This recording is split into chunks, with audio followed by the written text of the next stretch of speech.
And she was a wonderful girl and a wonderful wife. And she was a great mom. She didn't work. And she always said it was her job since she was privileged enough not to work. She was going to make sure she took care of me and the boys. And I mean, she did everything. She did absolutely everything. That's Alex Murdaugh in his second police interview, talking there about his wife, Maggie. Now, clearly emotional. If the jury believes that, that is a big win for the defense. And again, getting back to this whole thing about motive, like if he really loved her, would he really hunt her down with an AR just because his financial world was blowing up? You know, isn't it like you and me, babe? You know, whether or not we're rich or poor, for richer or poorer, you're going to stay with me, you're going to be with me. So why would he kill her? I mean, that's what the defense is going to argue. The prosecution going in a different direction. And it seems that money might be more important than anything else to Alex Murdaugh.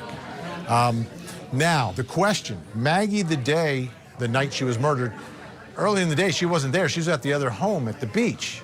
So a big question in this case is whether or not she was lured back to the lodge house where she was murdered. Was this all planned and plotted by Alex Murdaugh? Take a listen here, because in this part of the testimony about some text messages, we find out why she left the beach house. All right, and that's 3:55 in the afternoon, correct? Yes, sir. Of June 7th, correct? Yes, sir. That's in the afternoon. You subtract 4. All right, read that text, please. It says, T.Y., I'm waiting at doctor. Alex wants me to come home. Alex what? Wants me to come home. I had to leave door open at Edisto, but trust Mexicans to shut and lock for me. His dad is back in hospital. The last doctor claims no cancer, it's pneumonia. And there's some emojis and it says Alex, but I'm not sure if that's going into the next thread or not. Okay, I don't know if prosecutors are going to argue this. We still have our guests with us, Chanley Painter, Court TV legal correspondent, Lori Murray, criminal defense attorney, Matt Harris, podcaster, Impact of Influence, and Joseph Scott Morgan, who does it all, right? Investigator, podcaster. All right, Chanley, what Maggie coming back there, is it going to be an allegation that she's lured to the site of the murder, that Alex wants her back there? We haven't heard that yet from prosecutors. They may argue that at the end of the day, but it sounds like, based on her text messages, that because of Alex's father's condition, being placed in hospice near death, that's why she wanted to come back and be with Alex, make sure Alex is okay, sounds like. So that's all we know so far, Vinny. But again, there's a lot we don't know. There is. Matt, what are your thoughts here on this concept that Alex Murdaugh is planning this whole thing, so he's got to get Maggie back to the house so he can kill her? Chanley, of course, is always right. It's not really totally revealed in those texts. There was all these reports and rumors, and using the word Lord is obviously a very inflammatory word right there. But she says that he wants me to come back to Moselle. She's at a doctor's appointment. At one point, there's a text about her getting a pedicure. There's no text that's been revealed yet that says, like, Alex is begging me, or Alex is up to something, or Alex is really weird tonight. It's just in what we've seen so far, just a suggestion to her that he hopes that she'll come home because he's really tired and he's upset about his dad, who that day went to the hospital in Savannah.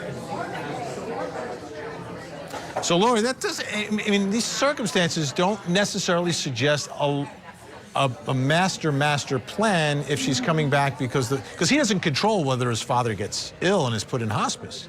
No, he doesn't, but he had been put in hospice, and she knew that. There were rumors flying everywhere when this case first broke that she had been lured back. There's a lot of rumors down here in the Low Country, let me tell you. That's what we're known for. But I've seen nothing. I've seen no witnesses. I've seen no proof. I've seen absolutely nothing. Heard no testimony. Heard nothing in the opening that he lured her. Surely the prosecution would have mentioned that if he lured her there. I think she was truly coming back to have dinner with the family.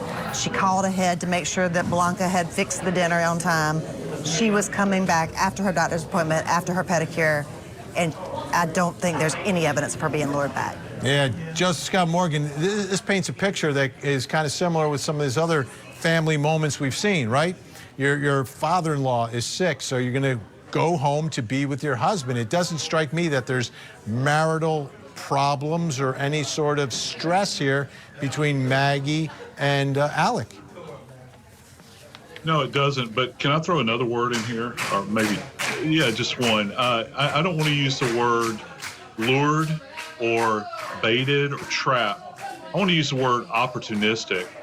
And, you know, that's something that we look at in crimes, particularly when we're talking about homicides, and you're looking for an opening in order to perpetrate this. Keep in mind, people have named them as like benevolent kings. I don't know who they ought to copyright that phrase. I don't know who did that.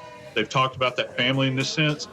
He's the king of this kingdom there, particularly at that property. He controls then that environment at all moments. He knows the ins and outs. It's vast, man. You drove by it. You're not going to hear peep out there.